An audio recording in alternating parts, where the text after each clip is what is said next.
Kidney సమస్యలు మాత్రం present అయితే తరచూ ఎక్కువ అవుతున్నాయి. అసలు కిడ్నీ జబ్బులు రావడానికి గల రీజన్స్ ఏంటి? అసలు ఎలాంటి జాగ్రత్తలు తీసుకుంటే మరి ఒక ప్రజలు కానీ ఎవరైనా ఆ కిడ్నీ సమస్యల నుంచి బయట ఎలా పడతారో వాటి గురించి మనతో ఈరోజు డిస్కస్ చేయడానికి డాక్టర్ భూషణ్ రాజ్ గారు, సీనియర్ ప్రొఫెసర్ ఆఫ్ నెఫ్రాలజీ ఇక్కడ మనతో పాటు ఉన్నారు. ఆయన్ని అడిగి తెలుసుకుందాం. Hi sir. Hi, welcome to I dream media. So sir, and recent టైమ్స్లో అయితే మనం ఎక్కువగా ఆఫ్టర్ కోవిడ్ అయితే మన కిడ్నీకి సంబంధించిన జబ్బులు అనేది వేరియస్గా వింటూ ఉన్నాం. ఎందుకు ప్రెజెంట్ సిచ్యువేషన్లో ఇలా జరుగుతుందంటారు? మనిషి పుట్టిన తర్వాత ప్రతి వారికి ఏదో ఒక జబ్బు రకరకాల రూపాల్లో జబ్బులు రావడం అన్నది సహజమే. జబ్బు రాకుండా మనిషి అంటూ ఉండేవాడు ఉండడు. అది ఏ శరీరానికి ఏ భాగంలో ఇక్కడ వస్తుందని చెప్పడం అనేది కొన్ని సందర్భాల్లో కష్టం. జన్మతః వచ్చిన రకరకాల కారణాల చేత, జన్యుపరమైన కారణాల చేత ప్రతి జబ్బుకి ఒక నేపథ్యం ఉంటుంది. ఆ నేపథ్యం రకరకాలుగా మనకున్నటువంటి అలవాట్ల రీత్యా, చుట్టూ ఉన్న వాతావరణ భౌగోళిక పరిస్థితుల రీత్యా మారుతూ ఉంటాయి. అంటే మన శరీరంలో ఏదైనా జబ్బుకి రాకున్నటువంటి ఒక మాతృక మన శరీరంలో జీన్స్ రూపంలో ఉండాలి తప్పకుండా. ఏదైనా నీకు షుగర్ కావచ్చు, బీపీ కావచ్చు, ఏదైనా హార్ట్ అటాక్ చిన్న వయసులో రావచ్చు, పక్షవాతం రావచ్చు, లేకపోతే నీకు టీబీ రావాలనుకున్నా, టైఫాయిడ్ రావాలనుకున్నా కూడా దానికి రకమైనటువంటి ఒక జన్యుపరమైన మాతృక మన శరీరంలో ఉంటుంది తప్పకుండా. అలా ఉండడం చేత మన చుట్టూ ఉన్న వాతావరణ పరిస్థితులు అయితే అవి కొంచెం మార్పు చెందుతూ ఉంటాయి. ఉదాహరణకి డయాబెటీస్ రావాలని ఒక జీన్ ఉందనుకుందాం. ఒక ఇద్దరు అన్నదమ్ముల్లో పెద్దన్నయ్యకి, చిన్నన్నయ్యకి, ఇద్దరికి, పెద్ద తమ్ముడికి ఇద్దరికి కూడా డయాబెటీస్ రావాల్సిన అవసరం ఉంటుంది. వాళ్ళ జన్యురీత్యా వాళ్ళ అమ్మకి నాన్నకు ఉంది కాబట్టి. అన్నయ్య తన ఆఫీసర్ అయి ఉండి ఒక పెద్ద నగరంలో ఉంటూ కాలు మీద కాలు వేసుకుని కూర్చొని ఏసీ గదుల్లో వేళపాల లేకుండా, సమయపాలన లేకుండా భోజనం చేస్తూ పెద్ద శారీరకంగా అట్టేశ్రమ లేనటువంటి వ్యక్తి అయితే బహుశా 30-35 ఏళ్ళకి రావచ్చు. చిన్నవాడు ఏదో వ్యవసాయం చేసుకుంటూ ఎక్కడో పల్లెటూరులో మూలకుంటాడు, కాయకష్టం చేస్తూ ఉంటాడు. సమయపాలన ఉంటుంది వాళ్ళకి. కాయకష్టం చేసేవాళ్ళు వాళ్ళకి గ్రామాలలో వాళ్ళు ఎట్లీ సమయపాలన పాటిస్తున్నారని మనం అనుకుంటాం. బహుశా వాళ్ళు కూడా బాగా చేసినట్టుగా లేదు గ్రామాలలో. ఇక టీవీలు, ఇంటర్నెట్లో వచ్చేసిన తర్వాత వాళ్ళ ఆరోగ్యాలు సైతం పాడైపోతున్నాయి. అలా కాకుండా ఇలా చూస్తే బహుశా అతను కూడా రావచ్చు కాక, జీన్స్ ఉన్నాయి కాకపోతే 45-50 ఏళ్ళకి వస్తుంది. అంటే కొంచెం మన శరీరంలో జన్యుపరమైన మార్పులు మన అందరికీ, ప్రతి జబ్బు కూడా ఒక నేపథ్యం ఉండాలి. ఉన్నప్పుడు అది మా చుట్టూ ఉన్న వాతావరణాన్ని, మన అలవాట్లను బట్టి మారుతుంది. కాబట్టి మేము చాలామందికి చెప్తూ ఉంటాం, మనిషి యొక్క అలవాట్లు చాలా చాలా ముఖ్యం. అలా అని చెప్పి అంతే అలవాట్లే ఉన్నాయా అంటే నువ్వు చెప్పవచ్చు కాక. మా ఇంటి పక్కన ఒక అబ్బాయి ఉన్నాడు, 25 ఏళ్ళు, వాడికి 2 కిడ్నీలు కూడా ఫెయిల్ అయ్యాయి. పాపం వాడు చాలా మంచివాడు, ఆల్కహాల్ లేదు, స్మోకింగ్ లేదు, బక్కగా ఉంటాడు. పాపం వాడు ఏం లేదు, చదువుకుంటూ అలా ఉన్నాడు. చదువుకుంటూ ఎగ్జామ్ రాస్తూ ఒకసారి కళ్ళెదురు కింద పడిపోతే ఏంటా అని చూస్తే వాడికి 240 బీపీ ఉంది. ఆ బీపీ ఎందుకు వచ్చిందని పరీక్షలు చేస్తే 2 కిడ్నీలు ఫెయిల్ అయ్యాయని చెప్పారు. మరి వాడికి ఏం లేదు కదా అని అంటే, వాడికి జన్యుపరమైన నేపథ్యం అనగానే కేవలం మనకి వాళ్ళ అమ్మ నాన్నకు ఉండాలి, వాళ్ళ తాతయ్యకు ఉండాలి, వాళ్ళ బాబాయ్కి ఉండాలి, పిన్నికి ఉండాలి, వాళ్ళ పిల్లలకు ఉండాలి, అలా అని కాదు. వాళ్ళ శరీరంలో మాత్రమే ప్రతిఫలించే ఒక రకమైనటువంటి జన్యు మార్పులు ప్రతి మందికి కూడా పుట్టుతున్నప్పుడు జరుగుతూ ఉంటాయి. అందుకే మనం అమ్మా నాన్నల్ని యథాతథంగా అచ్చుగుద్దినట్టుగా ఉండము. మనకంటూ ఒక ప్రత్యేకతైనటువంటి ఒక విశిష్టత ఉంటుంది, శారీరకంగా కానీ, మానసికంగా కానీ, ప్రవర్తనలో కానీ.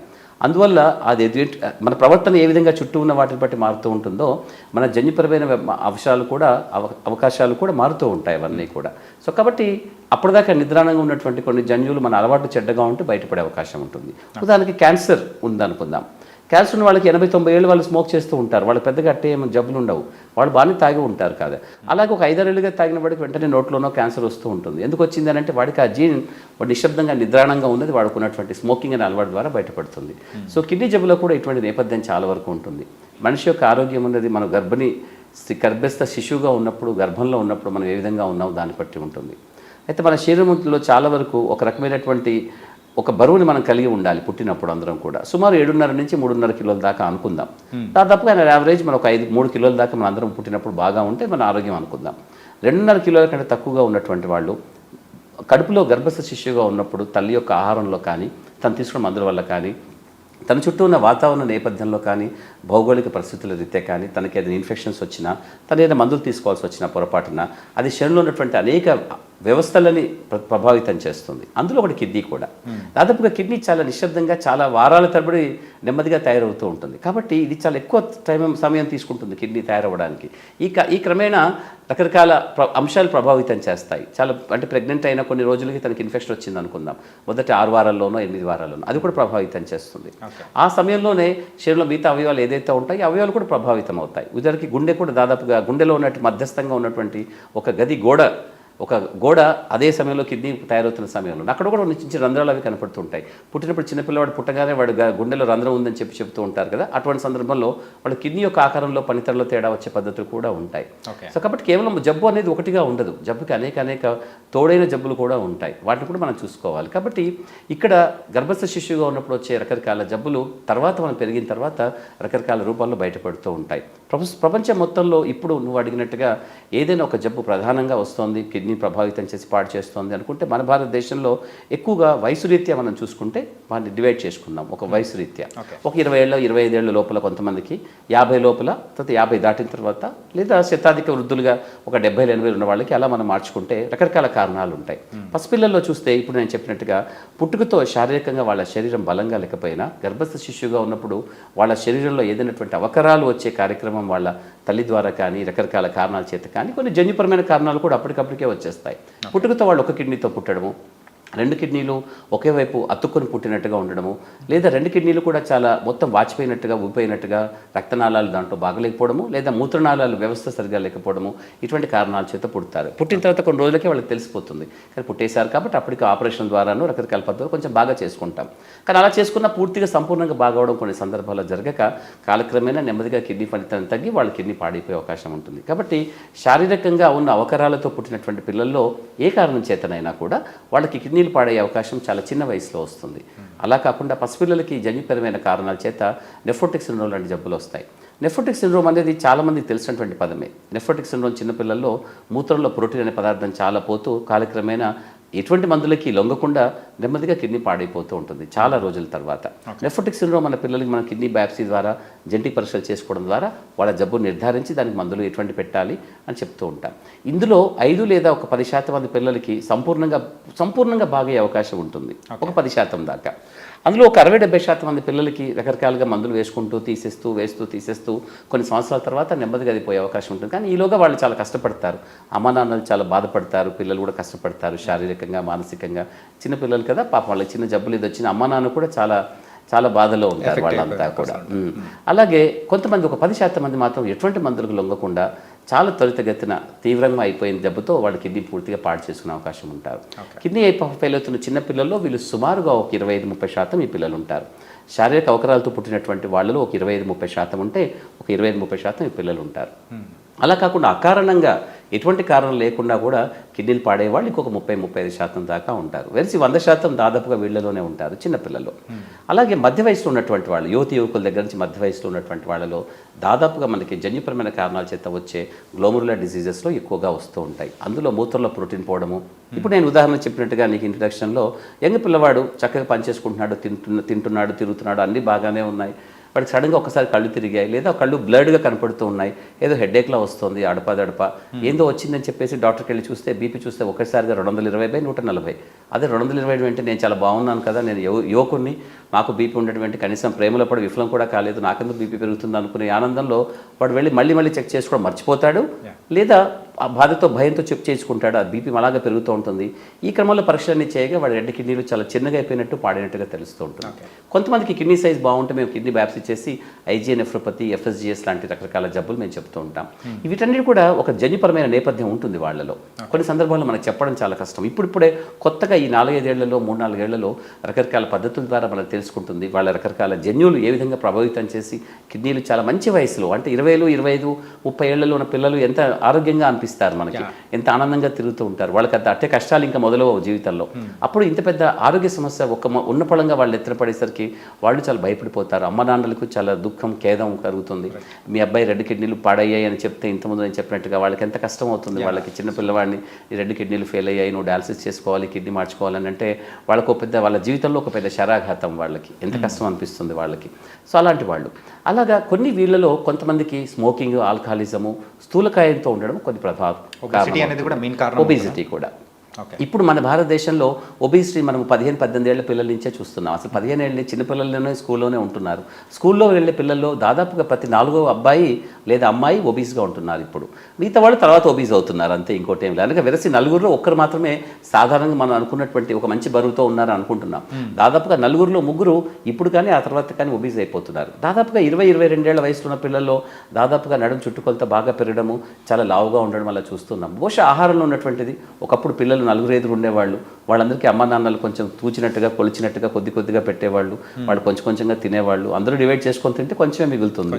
ఇప్పుడు అలా లేదు, ఒకరు లేదా ఇద్దరు పిల్లలు, వాళ్ళ అమ్మ నాన్నల సంపాదన అంతా ప్రేమంతా కూడా ఆహారం రూపంలో చెప్తున్నారు పిల్లలకి. సో కూర్చోబెట్టి తింటున్నారు. అలాగే శారీరక శ్రమ బాగా తగ్గిపోయింది పిల్లల్లో. స్కూల్కి వెళ్ళే పిల్లలు కూడా ఆటలాడే వాళ్ళు చాలా చాలా తక్కువ. అందరూ సిటీ బస్సులో వెళ్తారు, స్కూల్ బస్సులో వెళ్తారు. కాబట్టి వాళ్ళకి అట్టిగా శారీరకంగా శ్రమ కూడా లేదు. స్కూల్కి నడుచుకుంటూ వెళ్ళి వెనుకొచ్చే ఒకనొక జనరేషన్ ఇప్పుడు అలా కనిపించడం లేదు అందరికీ కూడా. సో శారీరక శ్రమ పెద్దగా లేకపోవడం పిల్లలకి, అలాగే ఆహార అలవాట్లో అధికంగా శక్తిదాయకమైనటువంటి హై కెలరీ డైట్ బాగా తీసుకుంటున్నారు పిల్లల్లో. అందువల్ల పిల్లలు చాలా ఒబీస్ అవుతున్నారు. కాబట్టి వాళ్ళలో సైతం మేము డయాబెటీస్ చూస్తున్నాము. 15-18-25 లోపల డయాబెటీస్ ఉన్నటువంటి వాళ్ళు నాకు అనేకంగా ఉన్నారు పిల్లలు. నాకు చాలా ఆశ్చర్యం అవుతోంది. బహుశా 30 ఏళ్ల క్రితం మేము పేషెంట్స్ చూస్తున్నప్పుడు అలాంటి సందర్భం లేదు. ఇప్పుడు చాలామంది పిల్లలు వస్తున్నారు. చాలామంది వాళ్ళు టైప్ 2 డయాబెటీస్ అంటూ పెద్దవాళ్ళకి వచ్చే డయాబెటీస్, అది అంటే 45-50 ఏళ్ళు దాటిన తర్వాత వచ్చే డయాబెటీస్, అది మేము పిల్లల్లోనే చూస్తున్నాము. 15-18, 24, 25, 30, 32లో చూసిస్తున్నాం. ఇలాంటి వాళ్ళందరికీ చాలా తొందరగా డయాబెటీస్ వచ్చినప్పుడు వాళ్ళ కిడ్నీలు చాలా తొందరగా పాడయ్యే అవకాశం ఉంటుంది డయాబెటీస్ రీత్యా. వాళ్ళు ఇంకోటి ఏంటంటే వాళ్ళు అంతే అట్టే అవగాహన పెంచుకోరు వాళ్ళు. ఇంకా నాకెందుకు వచ్చిందిరా, నేను మంచిగా ఉన్నాను కదా, నేను చిన్నపిల్లవాడిని కదా అనుకుంటూ ఉండగానే ఆ శరీరానికి కావాల్సినంత హాని డయాబెటీస్ ద్వారా జరిగిపోతుంది. కానీ అంటే వాళ్ళు ట్రూత్ని యాక్సెప్ట్ చేయలేక ఇంకా అలాగే కంటిన్యూ అయిపోతుంది. అది మానవ సహజమైనటువంటి గుణం. చెడు చెప్పినప్పుడు వెంటనే ఒప్పుకోము, అదే మంచి చెప్తే మనం వెంటనే యాక్సెప్ట్ చేస్తాము. అది మంచిలో ఉన్న గొప్పతనం అని కాదు, కానీ చెడులో ఉన్నటువంటి బలహీనత ఇది. ఇక్కడ వీళ్ళు యాక్సెప్ట్ చేయరు వెంటనే. అందులో ఆరోగ్యపరమైనటువంటిది కదా. ఎందుకంటే పైకి మనం అందరూ ఆరోగ్యంగా కనిపిస్తాం, అంతర్గతంగా జరుగుతున్నటువంటి విధ్వంసాన్ని మనం బయటికి కనిపించేలా చేయము. అందువల్ల చాలామంది ఆరోగ్యంగా ఉన్నామని అనుకుంటారు. చిన్నపిల్లవాడికి కిడ్నీ బాగోలేదు, కిడ్నీ ఫెయిల్ అయిందని చెప్తే ఒప్పుకోవడం అనేది చాలా వరకు జరగదు. అందుకే ప్రతి పేషెంట్ కూడా కనీసం 7 లేదా 8 మంది డాక్టర్లను చూస్తాడు అని యావరేజ్. నేను కూడా చూస్తూ ఉంటాను. నేను ఎన్నో డాక్టర్ని అడుగుతూ ఉంటాను చాలామందిని. చాలామంది అలా తిరిగి వస్తారు. వాళ్ళు నాతో కూడా ఏముండరు, ఇంకో డాక్టర్ దగ్గరికి పోతారు.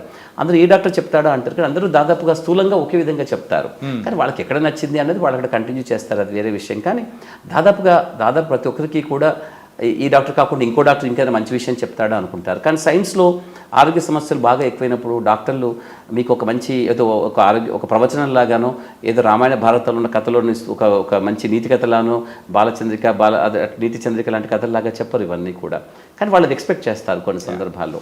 అయితే వాళ్ళ నుంచి అర్థం కూడా చేసుకోవచ్చు మనం. మంచి వయసులో ఉన్నప్పుడు నువ్వు ఆరోగ్యం బాగలేదు అని అంటే భయం అవుతుంది. ఇంకేదైనా చిన్న చిట్కా ద్వారా కానీ ఇంకేదైనా బాగోదామని చూస్తుంటారు కదా. ఈ కార్యక్రమాన్ని వాళ్ళు బాగా పాడైపోతారు. అందుకే యువకులు ఎవరైతే యంగ్ పిల్లలు మా దగ్గరకు వస్తున్నారో వాళ్ళు దాదాపుగా శారీరకంగా బాగా పాడైపోయిన వాళ్ళు అయి వస్తున్నారు ఈ మధ్య. ఎందుకంటే వాళ్ళు కాలాన్ని వృధా చేసుకుంటున్నారు. అనేక కాలయాపన చేసిన తర్వాత నెమ్మదిగా వచ్చి అప్పుడు మేము ఒప్పుకున్న దానికి ఇప్పుడు బాగా పాడైపోయామనో, లేదా కష్టంలో ఉన్నామనో, లేకపోతే అన్కాన్షియస్ అయిపోయి అపస్మారక స్థితిలో వస్తే మాకు తప్పదు కాబట్టి కుటుంబ సభ్యులు మమ్మల్ని దండం పెట్టి ప్లీజ్ చేసేయండి, ఏదో విధంగా చూసేయండి, మేము చాలా సమయం, అప్పటికి వాళ్ళు పశ్చాత్తాపడ్డా కూడా పశ్చాత్తాపంతో సమాజంలో ఏమైనా గుర్తింపు ఉంటుందేమో, కానీ ఇక్కడ మాత్రం గుర్తింపు ఉండదు. శారీరకంగా పాడైపోయి ఉంటారు. సో అందువల్లనే కిడ్నీ జబ్బులకి చాలా చెడ్డపేరు రావడానికి ఇది ఒక ప్రధాన కారణం. అంటే కిడ్నీ జబ్బులు చాలా సులభంగా ఉంటుంది, గుర్తించడం చాలా సులభము, చాలా ఆలస్యమైనప్పటికీ కూడా. అలాగే చికిత్స చాలా సులభంగా ఉంటుంది. ఇప్పుడు ఒకనొక కాలంలో చాలా ఖర్చుతో కూడుకున్నది అనుకున్నా ఇప్పుడు అంతగా ఉండటం లేదు, కానీ తీసుకోవడం చాలా ఆలస్యంగా జరుగుతుంది. కాబట్టి చాలామంది చనిపోతున్నారు. యువకుల్లో చాలా కారణాలు మనం వెతకడం అనేది కొన్ని సందర్భాల్లో కష్టమవుతుంది, రావడం ఆలస్యం వస్తున్నారు కాబట్టి. అదే సమయానికి వస్తే బహుశా కిడ్నీ జబ్బుకు ఒక పేరు పెడతాము, ఫలానా కారణం చేత మీ కిడ్నీ పాడిందని చెప్తాము, ఆ ఫలానా కారణంకి రకరకాలుగా తోడుగా ఉన్న ఈ జబ్బులని చెప్తాము. ఇది వంశపారంపర్యంగా ఉంటుంది. మీకు కానీ మీ అన్నదమ్ములకి, అక్క చెల్లెలకి, లేదా మీ పిల్లలకి కూడా వచ్చే అవకాశం ఉంటుంది. ఇటువంటి రకరకాల విషయాలు మేము చెప్తాము. ఇంకోటి ఏమిటంటే వాళ్ళు సరైన పద్ధతిలో వాళ్ళు చూసుకోకపోతే వాళ్ళ చదువు కానీ, వాళ్ళు పెళ్లి చేసుకోవడం, పిల్లలు కండము, ఇటువంటి రకరకాల అంశాలు ఆ సమయానికి ముడిపడి ఉంటాయి వాళ్ళ జీవితకాలంలో. వాళ్ళు వాటిని కూడా చాలా చిన్నాభిన్నం చేసుకున్నట్టుగా ఉంటుంది. కాబట్టి ఎప్పుడు ఏ సమయానికి ఏం చేయాలని చదువుకుని విజ్ఞత కలిగే డాక్టర్లు చెప్పినట్టుగా విని పాటించడం అనేది చాలా వరకు మంచిది. యంగ్ పిల్లల్లో అది చూస్తాం మేము. మధ్యస్థ వయసులో ఉన్న వాళ్ళు మెయిన్గా కిడ్నీ సమస్యలు ఉన్నాయని తెలుసుకోవడానికి గల సిమ్టమ్స్ ఏమన్నా ఉంటాయంటారా? దాదాపుగా కిడ్నీ జబ్బు చాలా నిశ్శబ్దంగా ఉంటుంది. నిజానికి కిడ్నీ జబ్బు అని కాదు, చాలా వరకు జబ్బులు నిశ్శబ్దంగా ఉంటాయి. కాబట్టి మీరు అనుకుంటుంటారు, మీకు తెలిసిన వాళ్ళలో ఎవరో హార్ట్ క్యాన్సర్ వచ్చిందంటే, కానీ క్యాన్సర్ అప్పుడే 4వ దశలో ఉంది, మొత్తం స్ప్రెడ్ అయిపోయింది అని అంటూ ఉంటారు. అలా మరి ముందెందుకు తెలుసుకోలేదు అంటే, శరీరానికి ఎలా ఉంటుందంటే, శరీరానికి చాలా వరకు ఓపిక చాలా ఎక్కువ, మనిషి మనస్తత్వానికి ఉండదు. కానీ అయితే ఇక్కడ శరీరం ఏం చేస్తుందంటే, దానికి ప్రత్యామ్నాయంగా ఉన్నటువంటి ఒక పద్ధతుల్ని నీ శరీరానికి ఇవ్వడం ద్వారా దాంట్లో మన శరీరంలో ఉన్నటువంటి రకరకాల ఏదైతే జీవరసాయన ప్రక్రియలు ఉంటాయో ఆ ప్రక్రియలు కావచ్చు, లేదా శారీరకంగా మనం రోజువారీ కార్యక్రమాల కోసం శరీరాన్ని వాడుకునే ప్రక్రియల కోసం కావచ్చు, మనకి చేసేసి అమర్చి పెడుతుంది. అందువల్ల మనం బట్టే తెలుసుకోము. ఉదాహరణకి పెద్ద పేగులో ఒక చిన్న క్యాన్సర్ వచ్చిన వాడికి చాలా రోజులు పడుతుంది, ఎందుకంటే వాడికి ఏ విధంగా కూడా లక్షణాలు బయట కనిపించవు. కిడ్నీ చాలా నిశ్శబ్దంగా పనిచేస్తుంది. ఇప్పుడు మామూలుగా కిడ్నీ పనిచేస్తుందా నీకు అంటే నువ్వు ఏ విధంగా చెప్పగలుగుతావు? నీ కిడ్నీ పనిచేస్తుందా అంటే ఈ మూత్రం పోస్తున్నాం కాబట్టి. కానీ మూత్రం పోయడం అన్నది కిడ్నీ చేసే పనిలో అత్యంత చిన్న కార్యక్రమం. అది చాలా చిన్న కార్యక్రమం. అది మామూలుగా ప్యాసివ్గా ఏదో నీళ్లు పోస్తే ఫిల్టర్ చేసినంత సులభంగా అనుకోవడానికి లేదు. అది కిడ్నీకి సంబంధించి అది చాలా పెద్ద కార్యక్రమం. కానీ మనకి మాత్రం చాలా మంచిలు తాగుతున్నాము, పావుగంట తర్వాత మూత్రానికి వెళ్ళాము అన్నట్టుగా ఉంటుంది. కానీ మూత్రం రూపంలో ఎటువంటి లక్షణాలు ఉండవు. కిడ్నీ 100% పాడై కొన్ని ఏళ్ళు అయిన తర్వాత కూడా మూత్రం మనకి మామూలుగానే వస్తుంటుంది. కాకపోతే ఏంటంటే అందులో కేవలం నీళ్లు మాత్రమే ఉంటాయి. దాంట్లో ఉండాల్సిన విష పదార్థాలు, మల్లె పదార్థాలన్నీ రక్తంలో పేరుకుపోతూ ఉంటాయి. అందువల్ల మనకు ఆ విషయం తెలియదు. అయితే వాటికి కూడా మన శరీరం ఒప్పుకుంటుంది కొన్ని సంవత్సరాల దాకా కూడా. అందుకే కిడ్నీ జబ్బు అనేది దీర్ఘకాలిక వ్యాధి. అంటే అనేక సంవత్సరాలుగా ఈ జబ్బు అలా అలా అలా అలా ఉంటుంది. ఈ విషయాన్ని చాలామంది అర్థం చేసుకోరు. నాకు ఇప్పుడే వచ్చింది కదా, ఇప్పుడే బాగా చేసుకుంటాము అని ఈ బాగా చేసుకుందాము బలవంతంగా అనుకునే కార్యక్రమంలో వాళ్ళు చాలా వరకు పాడైపోయి ఎప్పుడూ 5 ఏళ్ళకో 10 ఏళ్ళకో పోవాల్సిన వాళ్ళు 5-6 నెలలకే పాడు చేసుకొని వస్తుంటారు మా దగ్గరికి కూడా. అంటే అయితే ఆ నెగ్లిజెన్స్ వల్లే ఎక్కువగా ఇబ్బందులు అనేది ఆ విధంగా ఉంటుంది. కాబట్టి మేము చాలా మందికి ఎక్కువ కౌన్సిలింగ్ ఇవ్వాల్సి వస్తుంటుంది. ఒక పట్టాన్ని అందరూ ఒప్పుకోరు. ఉదాహరణకి ఒక చిన్న పిల్లవాడు బాగా చదువుకున్నాడు, ఏదో ఎంట్రన్స్ ఎగ్జామ్లో ఐఐటీలో ఏదో వచ్చాయి, ఐఐటీ ఎగ్జామ్ చాలా టాపర్గా వచ్చాడు, ఢిల్లీ ఐఐటీలో ఎక్కడో వాడికి సీట్ వచ్చేసింది. చాలా ఏళ్ళ క్రితం జరిగిన స్టోరీ, చాలా సందర్భాల్లో చెప్తూ ఉంటాను నేను. ఢిల్లీలో అడ్మిట్ అయిన తర్వాత, జాయిన్ అయిపోయిన తర్వాత వాడికి హోమ్ సిక్ అయిపోయి ఇంటికి వద్దాం అనుకున్నప్పుడు జాయిన్ అయిపోయిన 2 వారాలకే మళ్ళీ ఏపీ ఎక్స్ప్రెస్లోనో తెలంగాణ ఎక్స్ప్రెస్లోనో హైదరాబాద్ దాకా వస్తూ మధుర ఏదో కట్లెట్ తింటాడు, ఇంటికి వచ్చిన తర్వాత వాంతులు చేసుకుంటే కట్లెట్ తిన్నాడు కాబట్టి వాంతులు చేసుకున్నారు వాళ్ళు అనుకుంటూ ఉంటారు. ఆ 2వ రోజు 3వ రోజు కూడా తగ్గకపోతే ఏమిటని డాక్టర్ దగ్గరలో ఉన్న ఫిజిషియన్ చూపిస్తే వాళ్ళు ఏదో కాకతాళీయంగా కొన్ని మందులు ఇచ్చి తర్వాత పరీక్షలు చేస్తే అందులో కిడ్నీ బాగాలేదని చెప్పి మా దగ్గరికి వస్తే మేము నీ కిడ్నీ చాలా ఏళ్ళుగా బాగాలేదు అని చెప్తామనుకోండి. వాళ్ళు ఒక్కసారి వాళ్ళ ఇంట్లో వాళ్ళందరికీ ఒక రకమైనటువంటి ఆందోళన. ఒక విధంగా ఎలా తెలిసింది, ఇప్పుడే కదా వాడు అంత పెద్ద ఎంట్రన్స్ ఎగ్జామ్ని వాడు పాస్ చేసిన వాడు అనారోగ్యంగా ఉంటాడని ఏ విధంగా భావిస్తారు. కానీ దాదాపుగా శరీరంలో జరిగే రకరకాల ఆరోగ్యపరమైన విధ్వంసాలన్నిటికీ కూడా ఒక రచన అంటూ ఉండి దాన్ని బయటపెట్టే విధంగా, ప్రతిఫలించే విధంగా మీకు ఆరోగ్య లక్షణాలు, అనారోగ్య లక్షణాలు కనిపించవు మనకి. చాలా జబ్బులకు అలాగే ఉంటుంది. కిడ్నీ జబ్బు మామూలు కూడా కిడ్నీలు చాలా నిశ్శబ్దంగా పనిచేస్తాయి. కిడ్నీలు ఏమి గలగల్లాడుతూ సెలయర్ లాగా ఏమి పనిచేయవు కదా, నీకు ఆ శబ్దం వినిపించడానికో ఆ హడావిడి చేయడానికి. గుండె కొట్టుకోవడం లబ్డబ్ అన్నా తెలుస్తూ ఉంటుంది. మెదడు పెద్ద అట్టే అవసరం లేకపోయినా మనిషి శరీరానికి మెదడు ఉన్నట్టుగా మనం మాట్లాడుతున్నాము, చేస్తున్నాము, ఆలోచిస్తున్నాం కాబట్టి మెదడు పనిచేస్తుందని మనం అనుకుంటూ ఉంటాం. దాదాపుగా అది అట్టే పనిచేయదు కూడా. అయినప్పుడు ప్రతి కాళ్ళు చేతులు కదులుతూ ఉన్నాయి కదా, ఇవన్నీ మనకు తెలుస్తూ ఉంటుంది. కానీ ఆ కడుపు లోపల అంతర్గతంగా ఉన్నటువంటి లివర్ కానీ, కిడ్నీ కానీ, స్ప్లీన్ కానీ, ఇతర అవయవాలు పనిచేస్తున్నాయి మనకి ఎలా తెలుస్తుంది? కాబట్టి చాలా పాడైపోయిన తర్వాత, దాదాపుగా 85-90% పాడైపోయిన తర్వాత కాసిని లక్షణాలతో ఉంటుంది, బయటపడుతూ ఉంటుంది. గమ్మత్తు ఏమిటంటే మనకి తెలిసినట్టుగా కేవలం కిడ్నీ ఫిల్టర్ చేసే అవయవం మాత్రం ఒకటే కాదు, రకరకాల ఇతర కార్యక్రమాలు కూడా చేస్తూ ఉంటుంది. అందులో ప్రధానమైనగా కొన్ని హార్మోన్స్ను తయారు చేయడము. దాదాపుగా ఈ కిడ్నీ జబ్బు లక్షణాలలో మీకు ప్రధానంగా కనిపించేది రక్తహీనత. రక్తహీనత ఉన్న వాళ్ళు ఎవరికైనా కూడా ఒక చిన్న యాక్సిడెంట్లో బాగా రక్తం పోయింది అనుకుందాం, వాళ్ళు కూడా కొన్ని లక్షణాలు ఉంటాయి. నీరసంగా ఉంటారు, నిస్సత్వం ఉంటుంది, ఆకలి మందగించినట్టుగా ఉంటుంది, కాస్త నడిస్తే చేస్తే ఆయాసంలా ఉంటుంది. ఇటువంటి రకరకాల లక్షణాలు వాళ్ళకి కనిపిస్తాయి. ఇవే లక్షణాలు వీళ్ళలో కూడా కనిపిస్తాయి. దాదాపుగా ఆడవాళ్ళకి రక్తహీనత ఉండడం అనేది చాలా సహజంగా ఉంటుంది. కాబట్టి మన భారతదేశంలో ఎవరైనా ఆడవాళ్ళు రక్తహీనతతో ఒక డాక్టర్ దగ్గరికి వెళ్ళారనుకోండి, ఒక మంచి అమ్మాయి, ఒక 25-30 ఏళ్ళ ఆవిడ, ఆల్రెడీ 2 పిల్లలు ఉన్నారు, ఎప్పుడో చిన్న పిల్లవాడు ఆల్రెడీ 4-5 ఏళ్ళు ఉండి ఉంటుంది, ఆవిడ ఒక డాక్టర్కి వెళ్ళి రక్తహీనత దగ్గరికి వెళ్ళింది అనుకోండి. ఎప్పుడమ్మా మీ పిల్ల డెలివరీ అయిందంటే 4-5 ఏళ్ళు అయిందండి అని అంటే, అప్పటి నుంచి నువ్వే బాగా తింటున్నట్టుగా ఉండలేదు, నీకు రక్తం తగ్గినట్టుగా ఉంది, ఇదిగో ఈ మాత్రలు వేసుకో అంటారు. అలా మాత్రలు వేసుకుంటూ కొన్ని నెలలు, సంవత్సరాలు గడుస్తుంది, రక్తం మాత్రం ఇంప్రూవ్ కాదు. చాలా ఏళ్ల తర్వాత ఆమె శారీరకంగా దుర్బలంగా అవుతోంది, శరీరం కుచించుకుపోతుంది, శుష్కించుకుపోతుంది, కండరాలన్నీ చిన్నగా అయిపోతున్నాయి, పోన్లాగా అయిపోతుంది, ఎముకల గుడ్లా తయారవుతుంది. ఏంటో నెమ్మదిగా ఆమెకు ఆకలి కూడా తగ్గుతుంది, ఆయాసంలా అనిపిస్తుంది, నీరసంగా ఉంది, వామిటింగ్స్ వచ్చినట్టుగా పొద్దున లేవగానే వాంతి వచ్చినంత పని అవుతుంది తనకి. ఏంటా అని తీరా చూసే పరీక్షలు వాళ్ళకి అందులో కనపడుతుంది, 2 కిడ్నీలు కూడా పాడయ్యాయి చాలా సంవత్సరాలుగా అనేసి. అలా జరుగుతూ ఉంటుంది. ఇవన్నీ కూడా లక్షణాలు రక్తహీనతకు సంబంధించినవి. కిడ్నీ అని చెప్పడానికి అక్కడ ఏమి ఉండదు, కానీ కిడ్నీ చాలా పరోక్షంగా రక్తహీనత ద్వారా దాని లక్షణాలు కనపడుతూ ఉంటుంది. ఇందులో ఇంకో భాగం కూడా చెప్పాను, కండరాలు శుష్కించుకుపోతున్నాయి, ఎముకల గూళ్ళ తయారవుతుంది. ఎముకలు కూడా చాలా మెత్తగా అయిపోయి నెమ్మదించి సరిగ్గా పనిచేయకుండా నొప్పిగా కనపడుతూ ఉంటాయి. ఎందువల్లంటే కిడ్నీలో తయారయ్యే విటమిన్ డి అనే హార్మోను మనకు తెలుసు విటమిన్ డి సూర్యరశ్మి ద్వారా వస్తుంది, కానీ సూర్యరశ్మి ద్వారా మనకు ఒక ముడి పదార్థాన్ని ప్రేరేపితం చేస్తుంది. చర్మం పైన ఉన్నటువంటి ఒక ముడి పదార్థాన్ని సూర్యరశ్మి ప్రేరేపితం చేస్తుంది. ఆ ప్రేరేపితమైనటువంటి ఆ పదార్థము లివర్ ద్వారా వెళ్ళి లివర్లోంచి మళ్ళీ కిడ్నీకి వెళ్ళి కిడ్నీ ద్వారా మన శరీరానికి కావాల్సినటువంటి అసలైన సిసలైన హార్మోన్ లాగా మారుతుంది. ఈ అసలైన హార్మోన్లా మారడానికి ఇంత పెద్ద కార్యక్రమం ఉంది. కానీ సూర్యరశ్మి కావడం అన్నది మనకి చాలా ముఖ్యం. కేవలం సూర్యరశ్మితో అక్కడ ఆగిపోదు కదా, కిడ్నీ లివర్ కూడా ఆరోగ్యంగా ఉండాలి. ఎప్పుడైతే కిడ్నీ బాగాలేదో విటమిన్ డి అనే అసలైన హార్మోన్ తయారు చేసుకోవడం కుదరదు. కాబట్టి అసలైన హార్మోన్ వెళ్ళి అసలైన పని చేయాలి. అది ఎక్కడ పని చేయాలి? ఎముకల్ని బలంగా, కండరాలను బలంగా దృఢంగా పెట్టగలగాలి. సో ఎప్పుడైతే ఈ హార్మోన్ తక్కువగా ఉంటుందో అప్పుడు నిజానికి ఆ బలహీనతగా అయినటువంటి ఎముకల ద్వారా వాళ్ళ శరీరం కుంటుపడిపోతుంది. అంటే శరీరం శుష్కించిపోతుంది వాళ్ళకంతా కూడా. ఎముకలు కూడా లీన్గా అయిపోయి బక్కచిక్కిపోతారు అకారణంగా. అంటే మీరు భోజనం తగ్గించారా అంటే నాకు ఆకలి తగ్గింది, కానీ ఈ మధ్య నుంచి నేను అంతకుముందు నుంచే బక్కచిక్కిపోతున్నాను అంటారు. ఇవన్నీ రకరకాలుగా భిన్నంగా ఉన్నటువంటివి. అంతేకాని చాలామంది అనుకున్నట్టుగా నా కిడ్నీలు వెనుక భాగంలో వీపులో ఉన్నాయి కాబట్టి నాకు నడుము నవ్వలేదు. నన్ను చాలామంది వాదిస్తూ ఉంటారు, నాకు నడుము ఎప్పుడు నొప్పి లేదండి అంటారు, నాకు ఎప్పుడు నడుము నొప్పి లేదండి అంటారు. నొప్పి ఉండాల్సిన అవసరం ఏమీ లేదు. ఏదో కాసింత చిన్న రాళ్లలో ఉంటే ఏదైనా రాయి అతుకుపోతే అడ్డుపడితే అప్పటికప్పుడు నొప్పి వస్తుంది, కానీ అది కిడ్నీకి సంబంధించిన లక్షణం ఏమీ కాదు అది యాక్చువల్గా. సో కాబట్టి ఆ కిడ్నీ నిశ్శబ్దంగా పాడైపోతున్నట్టు మీకు ఎటువంటి లక్షణాలు ఉండవు. చాలా పెద్దగా శారీరకంగా మొత్తంగా కనపడే పెద్ద లక్షణాలు వచ్చేసరికి మీకు తెలియాల్సిన విషయం ఏమిటంటే కిడ్నీ అప్పటికే 85-90% పైగా పాడైపోయినట్టు. కాబట్టి ప్రాథమిక దశలో దాన్ని గుర్తించడం అనేది సాధ్యం కాదు. ఓకే, కానీ కిడ్నీస్ సమస్యలు ఎక్కువగా ఆడవాళ్ళతో కంపేర్ చేసుకుంటే మగవాళ్ళలోనే ఎక్కువగా కనిపిస్తుందని అంటున్నారు. Is it true? నిజమేనా?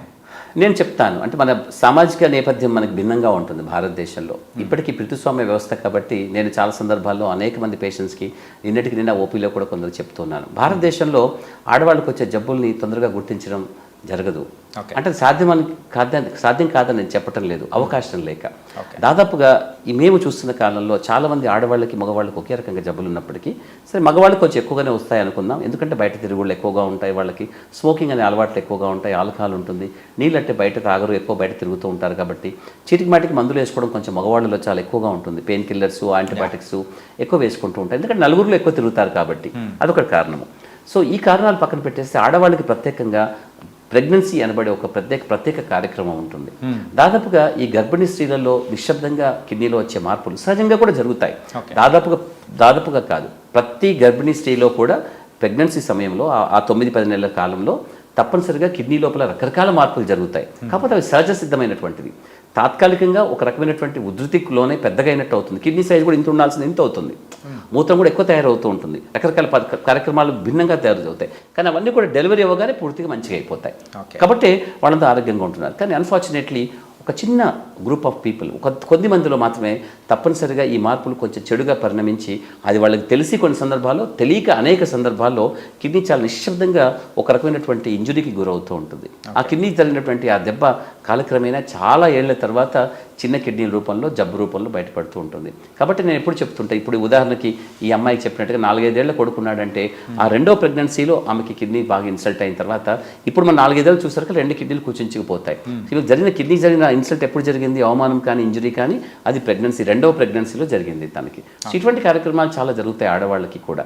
ఆడవాళ్ళు నిజంగా చెప్పాలంటే సహజ సిద్ధంగానే కొంచెం ఆరోగ్యంగా ఉంటారు, శారీరకంగా కూడా చాలా బలంగా ఉంటారు. అంటే సామాజికంగా మనకు ఒప్పుకోవడానికి వీలు కాదు, మనం అట్టే ఒప్పుకోం. కానీ ఎందుకంటే వాళ్ళని దుర్బలులుగా ఒక రకమైనటువంటి ఒక లేబుల్ చేసేసింది సొసైటీ. కాబట్టి పితృస్వామ్య వ్యవస్థలో మగవాళ్ళకి ఆరోగ్యానికి, వాళ్ళకు ఉన్నటువంటి మార్పులకి వాళ్ళు డాక్టర్ దగ్గరికి వెళ్ళి వాళ్ళు అంత స్వచ్ఛందంగా చూపించుకునేంత అవకాశం చాలామంది ఆడవాళ్ళకి ఈ దేశంలో లేదు.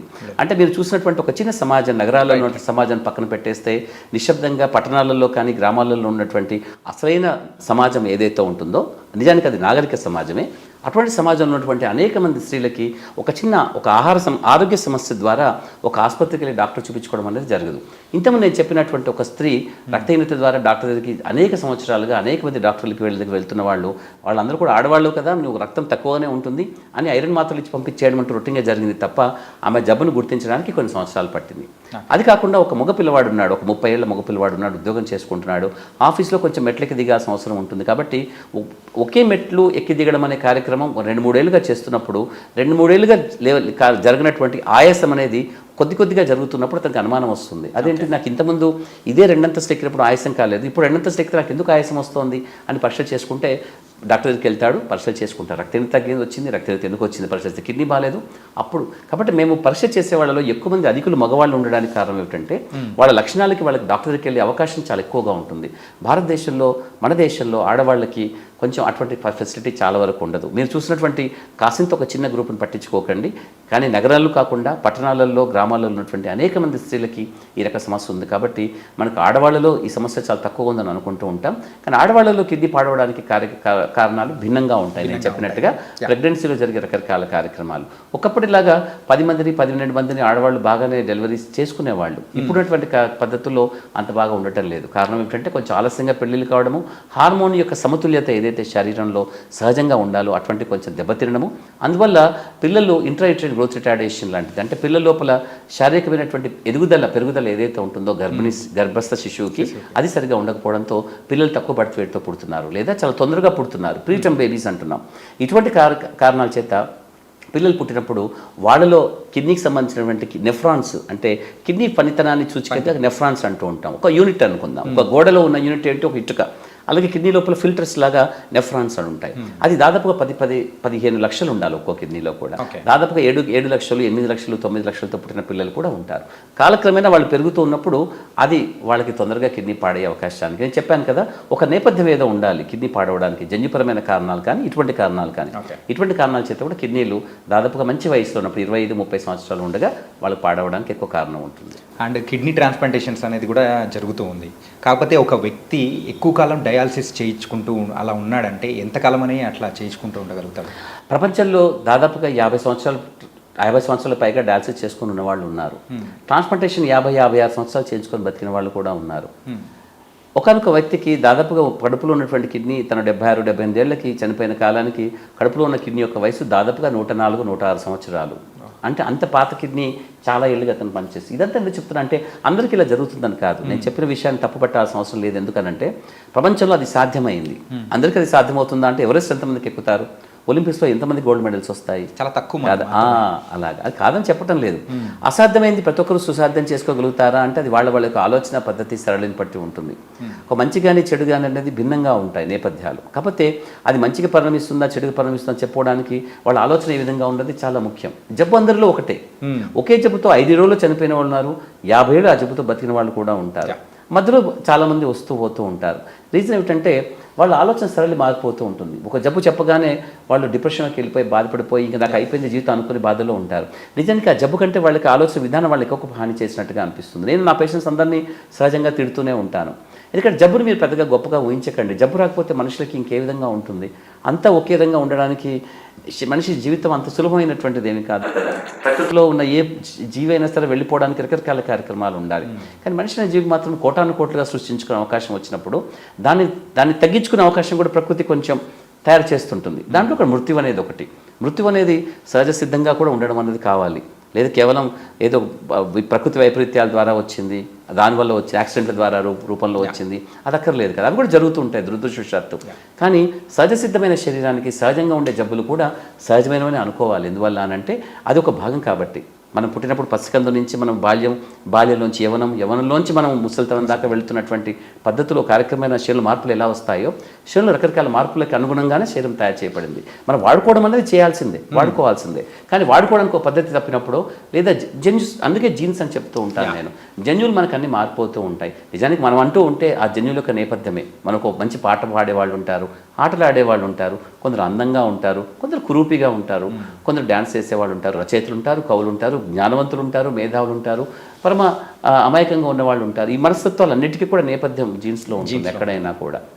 సో వీటిని ప్రభావితం చేసేవి మన అలవాట్లు. కాబట్టి జబ్బులు ఏ రూపంలో వచ్చినా కూడా మన ఆలోచన సరళి చక్కగా ఉంటే అవును ఇది నా శరీరానికి కావాల్సింది నాలో రాసుంది, అవును నీకు ఒక మంచితనాన్ని ఇచ్చినప్పుడు దాన్ని ఒప్పుకుంటున్నావు కదా, అదే శరీరము కొంచెం చెడు కూడా ఇచ్చినప్పుడు దాన్ని ఒప్పుకోవడంలో వచ్చిన కష్టం ఏమిటి?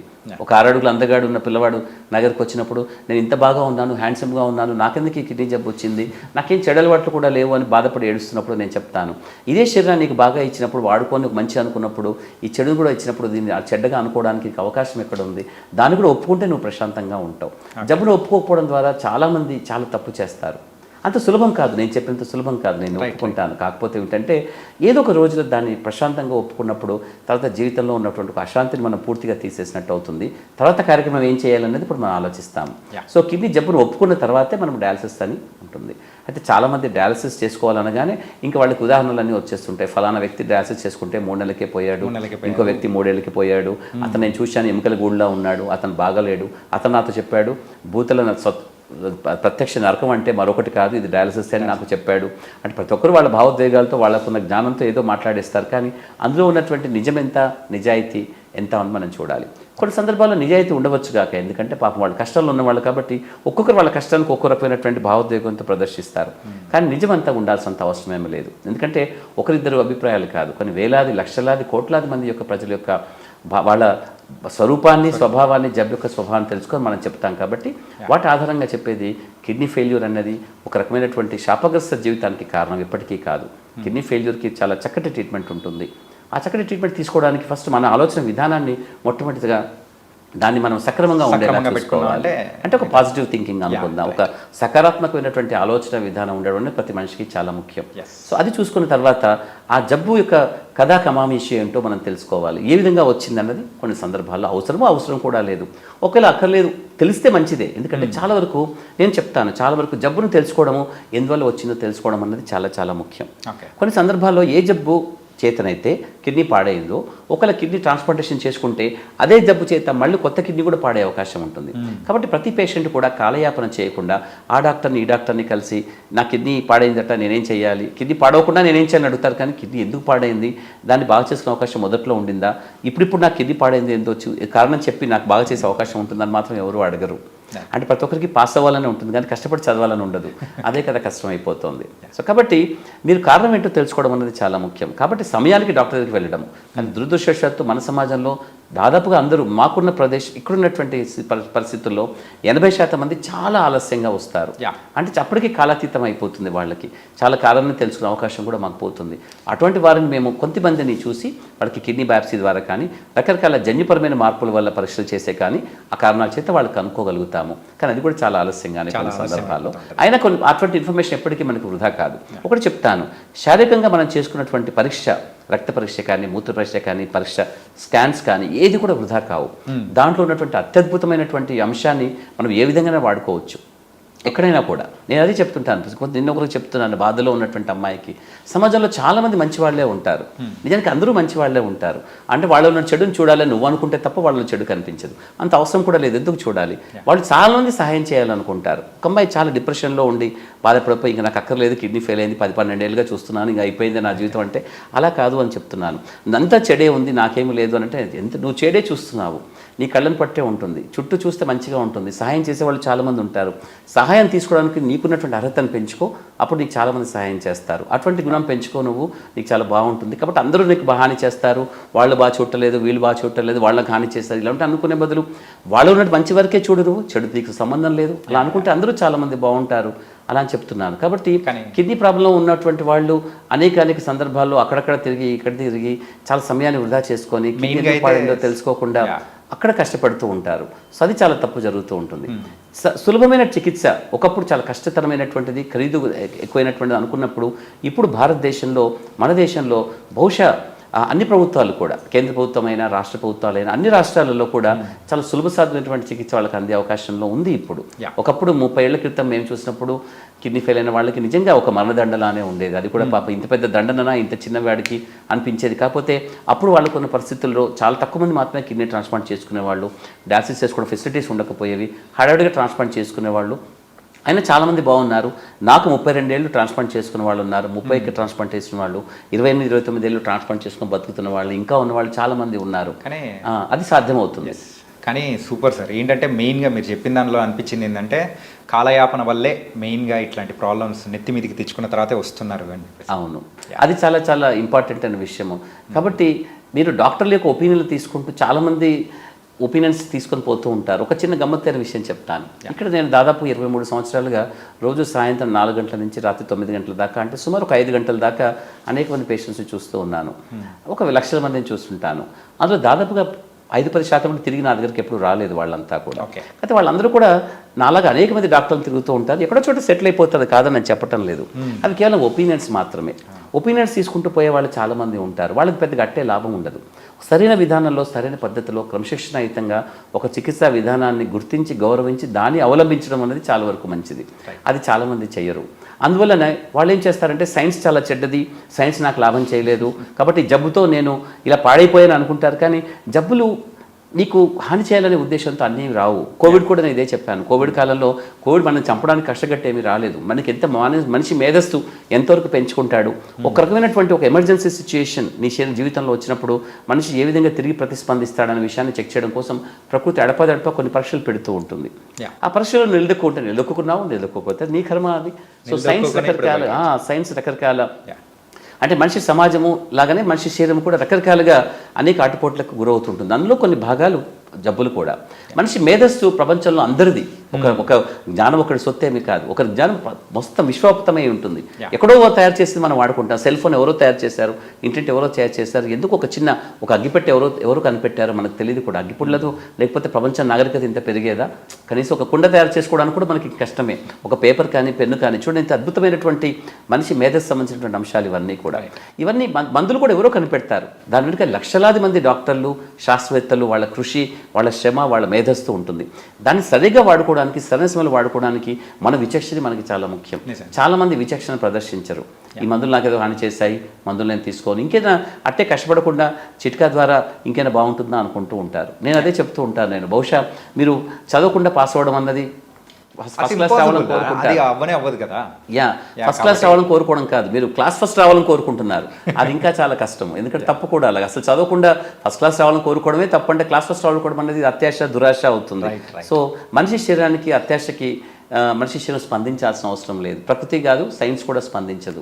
సో మనిషి ఒక అవసరాన్ని గుర్తిస్తుంది, అవసరాన్ని తీరుస్తుంది. ప్రకృతి అయినా, సైన్స్ అయినా, శరీర ధర్మమైనా కూడా. సో జబ్బుల్ని మనము గుర్తించి వాటిని, శరీరాన్ని గౌరవించి, శారీరక ధర్మాన్ని కాపాడుకుంటూ దాన్ని పాడు చేసుకోకుండా, కేవలం కిడ్నీ ఒక అవయవం మాత్రమే పాడైపోయినప్పుడు కిడ్నీ మాత్రమే పాడైపోతుంది. నువ్వు అనవసరంగా కాలయాపన చేసినా దాన్ని గుర్తించకుండా శరీరం మొత్తాన్ని బాగా జాగ్రత్తగా చూసుకోకపోతే మిగతా అవయవాలు కూడా నెమ్మదిగా పాడైపోతాయి. కాబట్టి మీరు వాళ్ళు గుండె పాడై చనిపోయారని, పక్షవాతం వచ్చి చనిపోయారని, ఇన్ఫెక్షన్ వచ్చి చనిపోయారని, కాళ్ళు చేతులు ఫ్రాక్చర్లు అయి చనిపోయారనేసి, మంచనబడి పాడైపోయాడని, ఇలాంటి రకరకాల ఎందుకు చూస్తారంటే అక్కడ పాడైన కిడ్నీ ఒక్కటే కదా. దాని ప్రత్యామ్నాయంగా డయాలసిస్ ఒకటి ఉంది, ట్రాన్స్ప్లాంటేషన్ ఉంది. అయినా వాళ్ళు ఎందుకు పాడైపోతున్నారంటే సమయాన్ని గుర్తించకపోవడము, సరైన చికిత్స వాళ్ళు సరిగ్గా తీసుకోకపోవడము, ఇంకేదైనా ప్రత్యామ్నాయ వైద్య విధానాలు రకరకాల వేలాదిగా మన దేశంలో ఉంటాయి, ప్రపంచం మొత్తంలో ఉన్నాయి, మన దేశం అని కాదు. వాటిని అవలంబించి ఇంకేదైనా తొందరగా తీసుకుందామనే ఒక కాలయాపనలో చాలామంది శారీరక ధర్మాన్ని పాడు చేసుకుంటూ ఉంటారు. కాబట్టి వాళ్ళు డయాలసిస్ చేసుకున్నా, ట్రాన్స్ప్లాంట్ చేసుకున్నా చాలా ఏళ్ళు మనలేరు. ఆ విధంగానే చాలామంది డయాలసిస్ మీద చెడు అభిప్రాయము. ట్రాన్స్ప్లాంట్ చేసుకుంటే ఇప్పటికీ చాలామంది ఉంటారు. కొంతమంది డయాలసిస్లో ఉంటారు, 20 ఏళ్ళుగా ఉంటారు డయాలసిస్లో. నువ్వు ట్రాన్స్ప్లాంటేషన్ చేసుకోవాలంటే వద్దు సార్, నేను చూశాను కొంత ట్రాన్స్ప్లాంట్ చేసుకొని చనిపోయిన వాళ్ళు ఉన్నారు, నాకు పర్వాలేదు, తప్పేమీ లేదు. ఎందుకంటే డయాలసిస్ కూడా దానికి ప్రత్యామ్నాయమే. కానీ ఏదో ఒక రోజు అవసరం అవుతుందనుకుంటే మాత్రం ట్రాన్స్ప్లాంటేషన్ అనేది ప్రపంచం మొత్తంలో ఆధునిక సమాజంలో, ఆధునిక వైద్య శాస్త్రంలో ఉన్నటువంటి అద్భుతాలలో ఒకటి తప్పకుండా ఈ ట్రాన్స్ప్లాంటేషన్. అంటే వేరే అవయవాలతో కంపేర్ చేసుకుంటే కిడ్నీ సక్సెస్ రేట్ అనేది కూడా ఎక్కువగా ఉంది, చాలా ఎక్కువ. మొదటి 1 ఇయర్లో దాదాపుగా 97-98% సక్సెస్ రేట్ ఉంటుంది. తర్వాత 5 ఏళ్లలో దాదాపు 70-75% బాగుంటుంది. అంటే 5 ఏళ్లలో ఒక 25% మంది నిజంగా కిడ్నీ కోల్పోతారు, లేదా కొంతమంది అందులో చనిపోతారు కూడా. వాటిలో కూడా చాలా వరకు మానవ సహజమైనటువంటి కొన్ని తప్పిదాలు మనకు కనిపిస్తూ ఉంటాయి. వాటి కొన్ని సందర్భాల్లో వాటి సరిచేయలేకపోతాము. అంటే మీ ఎలా ఉంటుందంటే ప్రతి పేషెంట్ కూడా డాక్టర్ అనేవాడు వాళ్ళకి ఎటువంటి కష్టం వచ్చినా కూడా వెంటనే దానికి సమాధానం చెప్పాలి, వెంటనే దాన్ని పూర్తిగా నార్మల్ చేయాలనుకుంటూ ఉంటాడు. కానీ నార్మల్ చేయాలనే ఉద్దేశం మాకున్నప్పటికీ కూడా వాళ్ళ శారీరక ధర్మం దానికి సహకరించదు, ఆ విధంగా సహకరించదు. కాబట్టి ఆ మందులు పెద్ద గట్టిగా పనిచేయవు. ఏదో చాలా చాలా టెక్నికల్ ప్రాబ్లమ్స్ ఉంటాయి. చాలా వరకు కూడా టెక్నికల్ అండ్ ప్రాక్టికల్ ఇష్యూస్ వల్ల చాలామంది చనిపోవడం అన్నది కోవిడ్ కాలంలో కాదు, నిత్యకృత్యంగా ప్రతిరోజు కూడా మేము చేస్తూ ఉంటాం. జబ్బులన్నీ మనకి ఏదో హాని చేయడం కోసం కష్టకట్టినట్టుగా మన మీద ఏదో అటాక్ చేసి అలా అనుకుంటే నిజంగా మనిషి వేల సంవత్సరాలుగా మానవ జన్మాది కనిపించకపోయేది ప్రకృతిలో కానీ భూమి మీద కానీ. ఏ విధంగా కనపడుతోంది ఇన్ని ప్రకృతి వైపరీత్యాలు, వరదలు, తుఫాన్లు, బీభత్సలు, అతివృష్టి, అనావృష్టి. చూడు అలాగే మనిషికి రకరకాల జబ్బులు. ఒకప్పుడైతే కలరా, డిఫ్తీరియా, డిసెంట్రీ, టైఫాయిడ్, వాటితో టీబీ, తర్వాత ఇప్పుడు చూడండి ఇప్పుడు నాన్ కమ్యూనికబుల్ డిసీజెస్ ఇప్పుడు అంతా కూడా. అలాగే ఒబిసిటీ, స్థూలకాయంతో పాటు షుగర్లు, బీపీలు, కిడ్నీ జబ్బులు, గుండె జబ్బులు, క్యాన్సర్లు, ఎన్ని రకాల జబ్బులు అన్నీ వస్తున్నా కూడా మనిషి యొక్క అస్తిత్వం అనేది మాత్రం ప్రపంచంలోంచి తీసేయడం సాధ్యం కాలేదు ప్రకృతిలోంచి. ఎందువల్ల అంటే వాటన్నిటికీ మనిషి ఒక మేధస్సులో ఒక మంచి సమాధానం చెప్పగలిగే అవకాశం ఉంటుంది. అది మందుల రూపంలో, చికిత్స రూపంలో, శస్త్రచికిత్సలు, సర్జరీ కావచ్చు, రకరకాల ఇటువంటి పద్ధతులు కావచ్చు, డయాలసిస్ లాంటి ప్రక్రియలు కావచ్చు, రకరకాలుగా జరగబడుతూనే ఉంటుంది. కాబట్టి ఏ జబ్బుకైనా మనం ఏదో అయిపోయింది జీవితం అంతా అనుకోవాల్సిన అవసరం లేదు. అది బహుశా తాత్కాలిక విరామం మాత్రమే, తర్వాత ఇంకా మంచి జరిగే అవకాశం ఉంటుంది. కాబట్టి రేపటి గురించి మంచిగా బాగుండాలి అనుకుంటే ఈరోజు మనం చాలా బాగా చేసుకోవాలి. కాబట్టి ఒక మంచి పద్ధతిని వాళ్ళు ఎన్నుకొని ఆ పద్ధతిని గౌరవించి దాన్ని అవలంబించి దాంట్లో ఒక అంతర్భాగంగా ఉండగలిగితే ఎంత పెద్ద జబ్బు ఉన్నప్పటికీ కూడా వాళ్ళకి చాలా మంచి జరుగుతుంది. Nice super sir. మొత్తానికైతే సో A to Z మాత్రం చక్కగా సూపర్గా చెప్పారు సార్. ఏంటంటే ఎటువంటి పరిస్థితుల్లో వచ్చారో, ఎటువంటి పరిస్థితుల్లో వచ్చి వాళ్ళు కరెక్ట్గా సెలెక్ట్ చేసుకున్నారంటే వీటి నుంచి ఈజీగా బయటపడచ్చు అని కూడా చాలా చక్కగా చెప్పారు. So thank you so much sir. Yes. So guys, మెయిన్గా అయితే కిడ్నీ సమస్యల్లో మెయిన్గా లేట్గా మనమైతే డిటెక్ట్ చేసుకొని అది కూడా ట్రీట్మెంట్ కోసం కూడా లేట్గా వస్తాం కాబట్టి అక్కడే ఎక్కువ ప్రమాదాలు జరుగుతుంటాయి. ముందే డిటెక్ట్ కానీ చేసుకొని మీరు కనుక ముందే ట్రీట్మెంట్ అనేది స్టార్ట్ చేశారంటే మరి అయితే ఇట్లాంటి సమస్యల నుంచి కూడా తొందరగా బయటపడచ్చు. సో ఇది వాళ్ళ ప్రోగ్రామ్. మరో ప్రోగ్రామ్తో మళ్ళీ కలుద్దాం. అంతవరకు take care. This is your Chanakya. See you.